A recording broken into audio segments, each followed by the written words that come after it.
Merci beaucoup Ziguinchor.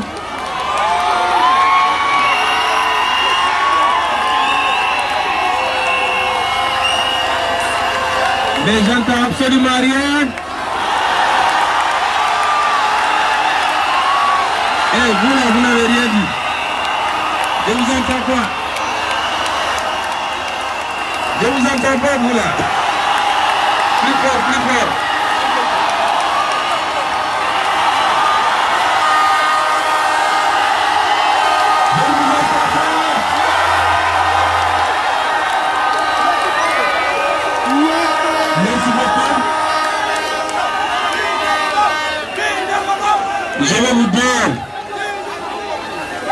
Je vais vous dire que vous m'avez rendu aujourd'hui encore plus fier d'être Casamançais, d'être Ziguinchorois.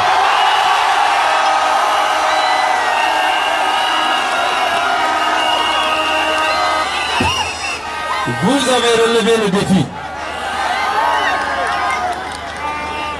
Vous avez relevé le défi parce que ce qu'on a en face de nous, c'était juré qu'ils allaient aujourd'hui faire de cette journée un échec cuisant pour le candidat Ousmane Sonko.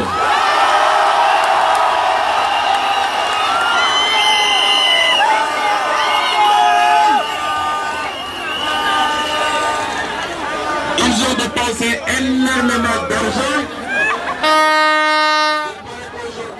Aujourd'hui, c'est des journées 10 000. Plus de 18.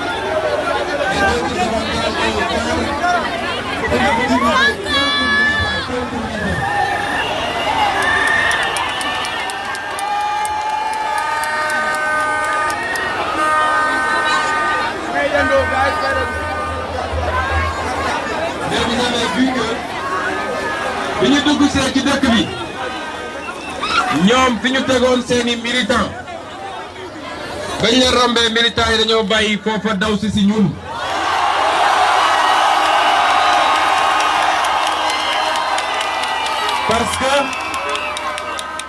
Parce que même ñi ñu foog ni ñooñu seeni militants lañu en réalité ñooñu dans leur cœur il y a le candidat Ousmane Sonko.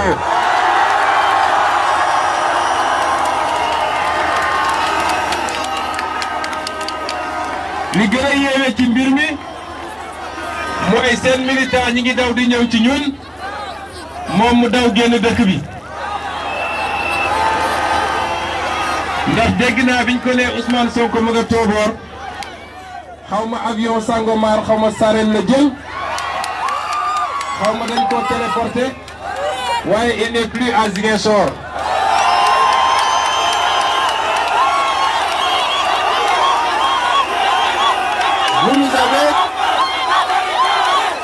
Vous savez bien que ce meeting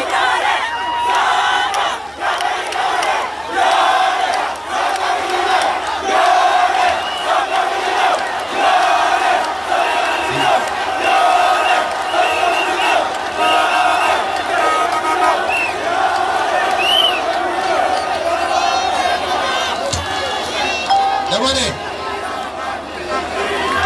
ñoo mujjee ñëw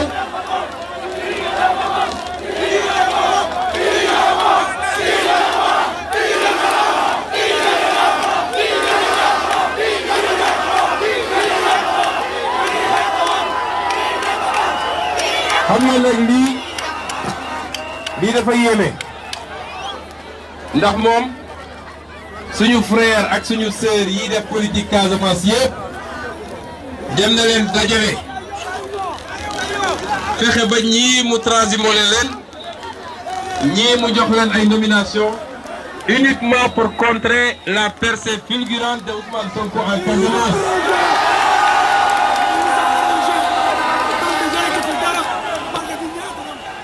Et malgré tout ça, le résultat se passe de commentaires.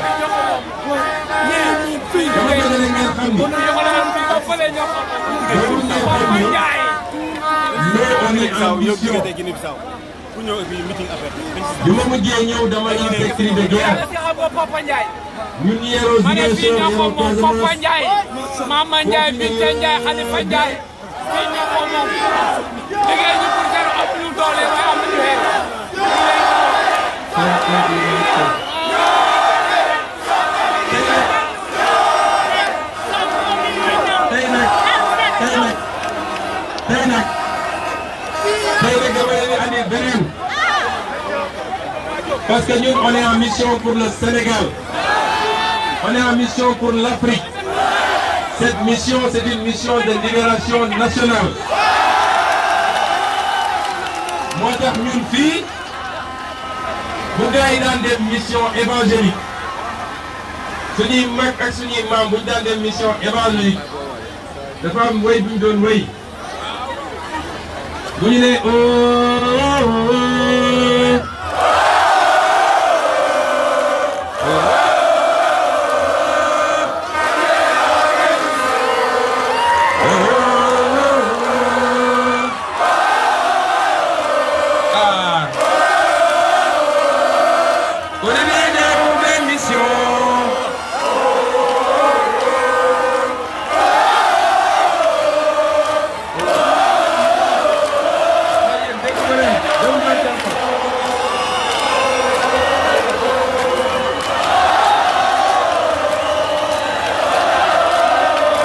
Merci beaucoup. Merci beaucoup. Nous sommes en mission pour l'Afrique, nous sommes en mission pour le Sénégal.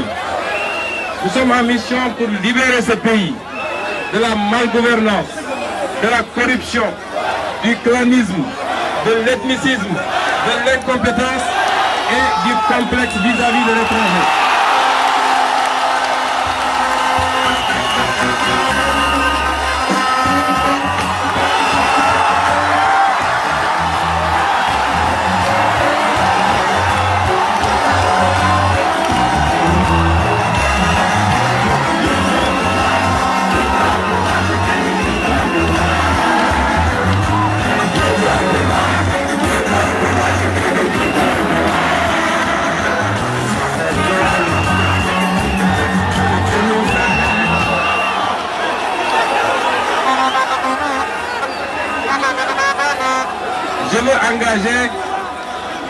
Je veux enseigner sur un point. Hier, nous avons à Mbour marqué une minute de silence à la mémoire des premières victimes. En vie humaine, je veux dire, parce que les victimes, en termes de blessures, ça a commencé bien avant la campagne et nous-mêmes, on a été les premières victimes. Aujourd'hui, on nous apprend qu'il y a encore eu mort d'homme à Tambacounda. Nous mais je veux dire aux Sénégalais que le seul responsable de cette violence, c'est Macky Sall et Benno Bokk Yakaar.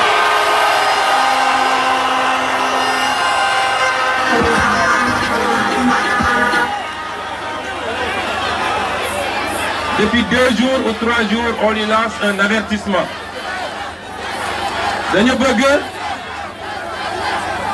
bëgg les autorités et les régulateurs sociaux de ce pays arrêtent Macky Sall et son Benno Bokk Yakaar avant qu'il ne soit trop tard. Parce que j'ai dit à Macky Sall, ñun ñoo ko ëpp jeunesse fuuf et notre jeunesse est une jeunesse saine. C'est pas une jeunesse qui fonctionne à 2500 ou 5000 francs. Et c'est une jeunesse qui a les moyens de se défendre. S'il continue comme ça, nous lancerons un appel à tous les candidats de l'opposition de mutualiser leurs forces, de mobiliser toute leur jeunesse, de fu ñu nekk fii ci biir Sénégal, région bu ñu mën ci nekk, dinañ leen fekk foofu et on leur démontrera qu'ils sont en minorité dans ce pays.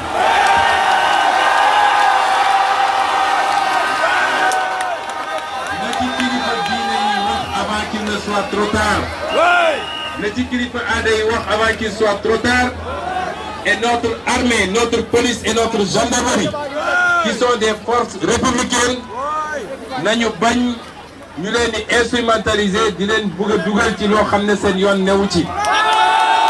Ils sont là pour tous les Sénégalais, ils sont là pour tous les citoyens, mais s'ils ne peuvent pas s'interposer, nañu neutre et on verra que Macky Sall tekkiwul dara fii biir Sénégal.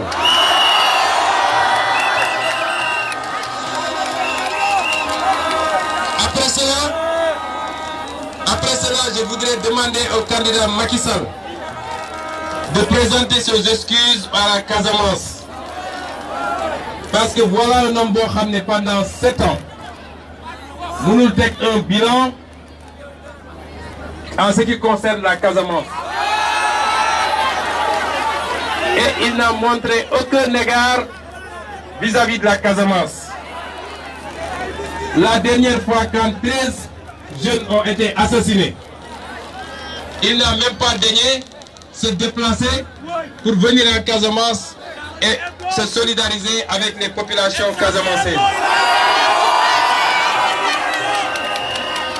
Pourtant, il avait pris notre avion, notre kérosène, pour aller jusqu'à Paris pour se solidariser lorsque les journalistes ont été assassinés. Cet homme-là, s'il vous dit que la Casamance est une préoccupation pour lui, est-ce que Dingen Kogum?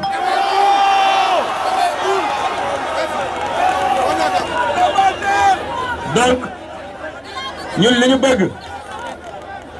je vais vous dire le message, la première partie du message que je veux délivrer à la Casamance ici. La seconde, je la délivrerai lors du meeting de Bignona demain. Le message que je veux vous... Nous avons beaucoup d'ambition pour la Casamance. Nous avons beaucoup d'ambition pour tout le Sénégal. Dans notre programme, on vous a parlé des pôles régionaux intégrés de développement. Nous avons Casamance, ça doit être une seule et même région de Djogé à Gouloumbou. Nous ne pouvons pas accepter qu'on casse la Casamance en 3 régions. Et ces 3 régions sont parmi les 3 les plus pauvres du Sénégal. Malgré les énormes capacités économiques de la région naturelle de Casamance, c'est-à-dire Kolda, Sédhiou et Ziguinchor, nous avons un potentiel économique du Sénégal et pourtant nous avons le plus fort taux de pauvreté au Sénégal. Il y a 60% de taux de pauvreté à Ziguinchor. Et il y en a 65,7% à Kolda. Kolda, moi, premier, c'est du deuxième, Ziguinchor, troisième en termes de pauvreté. Et pourtant, Macky Sall vous dit qu'il a beaucoup investi en Casamance.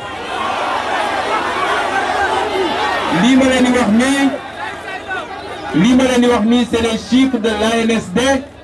Ce n'est pas des chiffres de Ousmane Sonko, c'est des chiffres officiels des agences de l'État du Sénégal. Nous, on s'est rendu compte qu'il y a beaucoup d'argent pour nous Casamance, soi-disant. Parce que personne ne sait où est passé cet argent.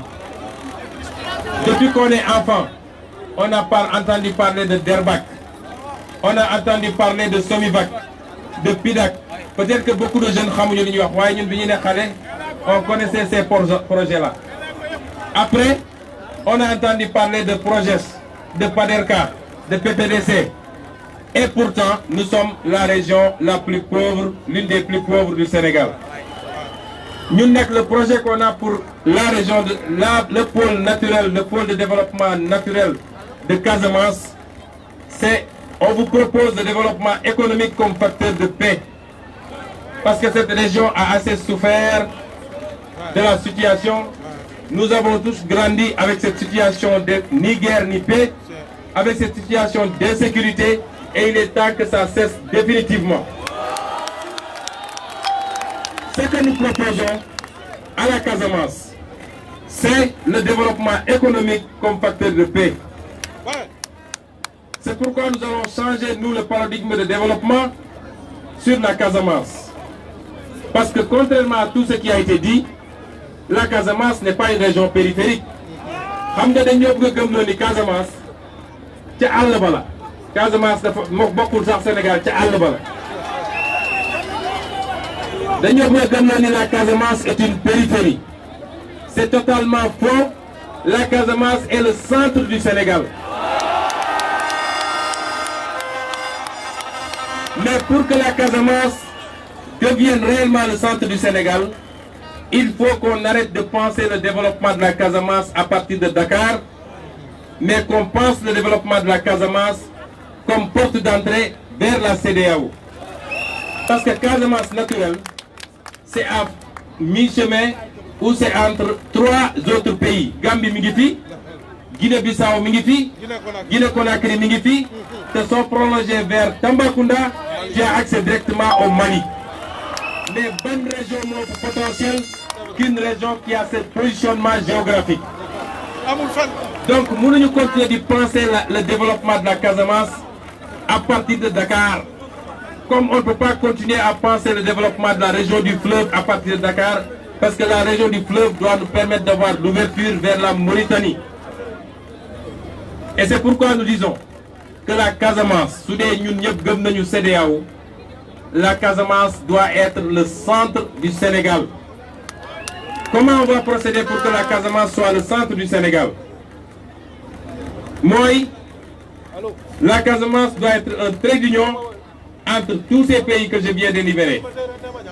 Et nous vous proposons maintenant des solutions pour le développement. Les solutions qui permettront à la Casamance de jouer ce rôle. Vous savez très bien que, avant de gagner le programme, Cheikh Tidiane Dièye vous a dit que vous avez le meilleur programme, vous avez le meilleur candidat. Et c'est la vérité, vous avez le meilleur programme, mais vous avez le meilleur candidat.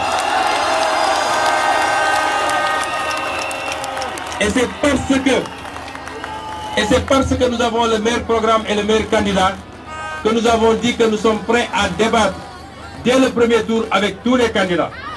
Vous pouvez voir Sénégalais, nous savons qui est qui. Parce que théorie est bonne. Mais quand nous serons face à face, les Sénégalais sauront qui est qui. Les solutions que nous vous proposons, la première, c'est de faire de la région naturelle de la Casamance un véritable hub commercial et financier régional.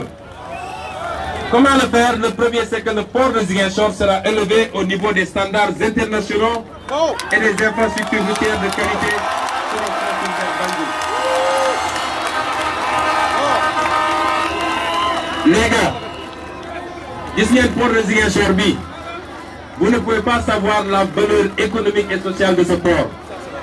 Il y a 4 ans, ils ont dit qu'ils ont mis beaucoup de milliards pour draguer le port. Ils n'ont rien fait, l'argent a été détourné.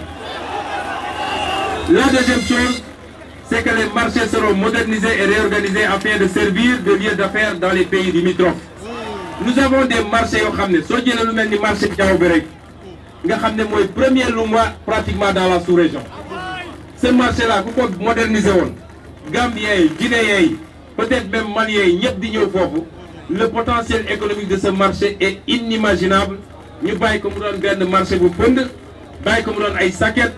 Nous avons comme ambition, et ce n'est pas le seul marché hebdomadaire, mais même les marchés permanents, on va les moderniser pour qu'ils jouent ce rôle-là à l'intérieur de la Casamance pour la CEDEAO. L'autre élément, c'est de faire de Ziguinchor un centre d'excellence pour l'éducation et la santé. On nous a dit qu'on a une université ici. Mais tout le monde sait que l'université Assane Seck. Mais est-ce que lycée Guinée certains ou pas?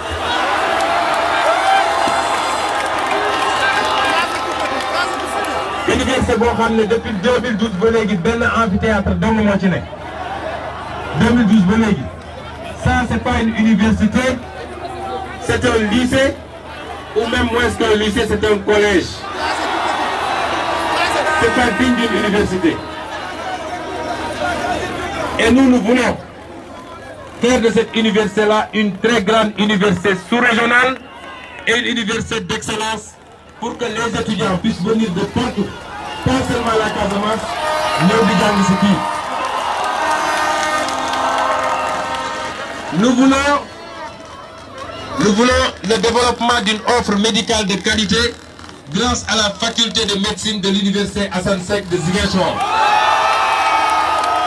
Nous voulons le développement du tourisme médical grâce à l'utilisation des potentialités du Cap Skirring pour orienter les touristes vers ces services lors de leurs vacances. Nous voulons réorienter l'offre de formation de l'université de Ziguinchor vers les besoins des 3 pays et le développement d'une offre d'enseignement supérieur privé et qui peuvent faciliter le séjour d'étudiants gambiens, bissau-guinéens et d'autres pays africains pour que Ziguinchor soit un pôle et un hub universitaire. Nous voulons aussi redonner à Ziguinchor ou la région naturelle de Casamance toute sa place dans le tourisme. le potentiel qu'on a ici en tourisme amul fenn parce que am na zone yoo xam ne am nañu potentiel tourisme bu bëri mais ci plage la yem ak ci culture. Nous avons les plages de Cap Skirring, de Abéné, de Kafountine, etc. sont les plus belles plages du monde, je ne dis même pas de l'Afrique. Nous avons une diversité culturelle que vous ne verrez nulle part ailleurs. Quand les Diola font le rythme, quand les Mandeng le font, quand c'est les Mankagne, quand c'est les Wolof, quand c'est les Sénér, parce que Ziguinchor est un melting pot où on retrouve tout le Sénégal en miniature. Mais en plus de cela, am nañu lu gars yi amul mooy gars yi suñu forêt yi mais amul forêt bu ko dàq ci àdduna. Donc le potentiel touristique que nous avons doo ko fekk fenn et ce potentiel touristique là nous voulons le développer en jouant sur la beauté naturelle, sur les richesses culturelles de la Casamance. dañu bëgg ñun que le Cap Skirring bi ngeen gis nii dañu bëgg li nga xam ne Indonésie Bali loolu la fa représenté vous avez tous entendu parler de Bali li nga xam ne Maroc Marrakech loolu la fa représenté nous voulons que Cap Skirring représente cela pour non pas pour le Sénégal mais pour l'Afrique. Nous voulons également bâtir un véritable pôle de transformation agro-industrielle. Xam ngeen ni nous avons un potentiel énorme mais tant que duñ ko transformer fii defe naa musiba la parce que les gens viennent ici prendre tout ce que nous avons yóbbu ko parce que nous n'avons pas des usines pour les transformer ici. Ce que nous voulons c'est que les nombreuses filières agricoles et halieutiques fii am nañ fi mango am nañ fi kaba mooy madd pour suñu mbokk noor bi am nañ fi tool muy tool forox muy tool sucré ñun am nañ fi buy ak bisaab am nañ fi sigisaay man dama namm sigisaay sax gëj naa lekk sigisaay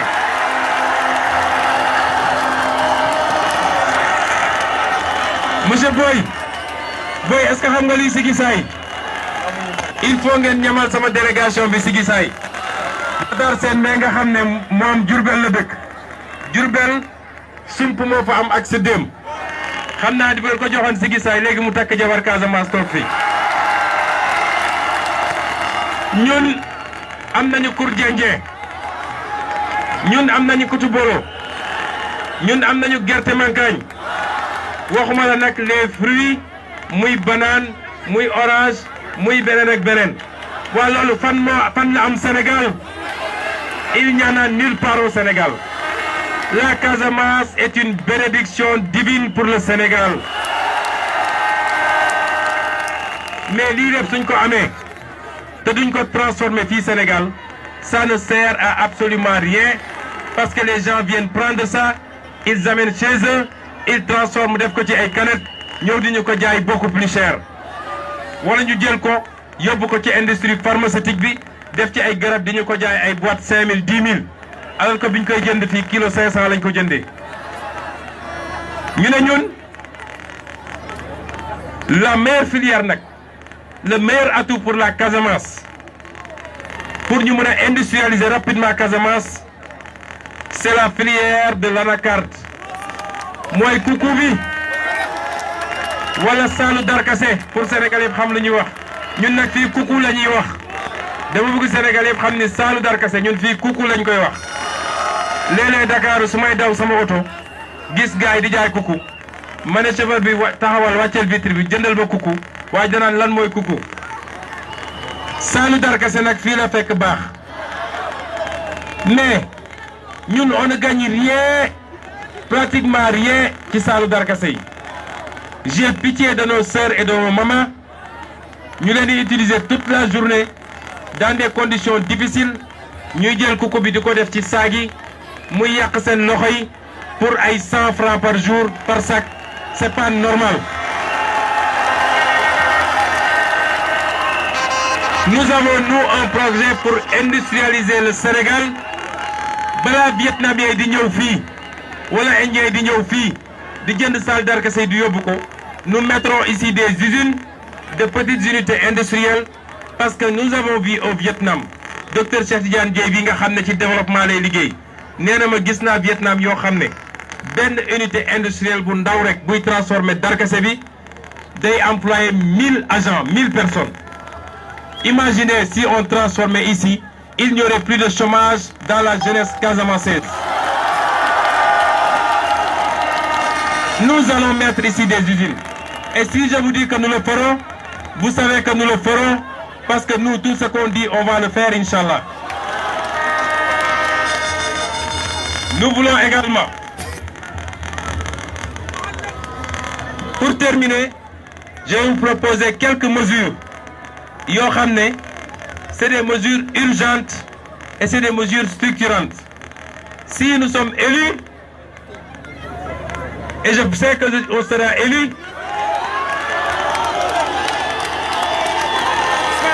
Inch'Allah, je sais que, Inch'Allah, on sera élus au soir du 24. Quand ce sera fait, dafa am mesures yoo xam ne mun na jël temps, am na mesures yoo xam ne c'est urgent. Il y a des mesures urgentes et structurantes pour développer rapidement le Sénégal, mais développer rapidement la Casamance, qui sera un pôle économique.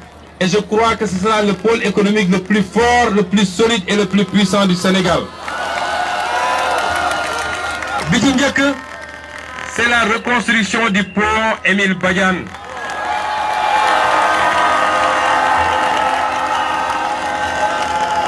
Ñun duñu xaar ba am une seconde tragédie Joola pour dire que c'est que la situation de ce pont Émile Badiane est une situation calamiteuse. Balaa ñu jël ay milliards naan dañuy dem def un train 1200 milliards un train sur 37 kilomètres, il fallait réhabiliter, faire tomber ce pont et nous faire un pont flambant neuf pour la sécurité des Sénégalais qui passent par là. Parce que suñ ko defee dañ koy raccorder à un corridor régional Dakar, Banjul, Bissau, Conakry, Abidjan, Lagos pour que ñu mun a am une fluidité du transport et une fluidité du commerce. La deuxième mesure mooy aéroport Ziguinchor bi fii dootul place am. Nous allons délocaliser cet aéroport parce que aéroport boo xam ne quand on mettait ça ici Ziguinchor fii la yemoon pratiquement HLM Nema Cité Biagui. Aujourd'hui Ziguinchor a cerclé l'aéroport. Cet aéroport est devenu exigu et c'est un danger pour les populations, c'est un danger pour le transport aérien.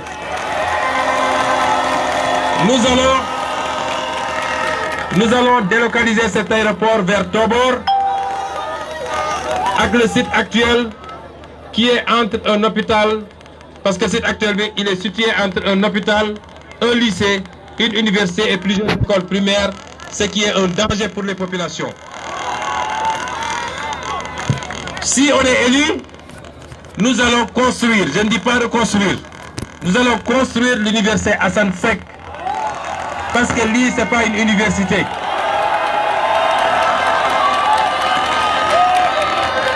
Si nous sommes élus, nous allons reconstruire et moderniser le port de Ziguinchor, acculé à la chambre de commerce et des métiers, pour que le port de Ziguinchor soit un très grand pôle pour le développement de la sous-région et de la Casamance.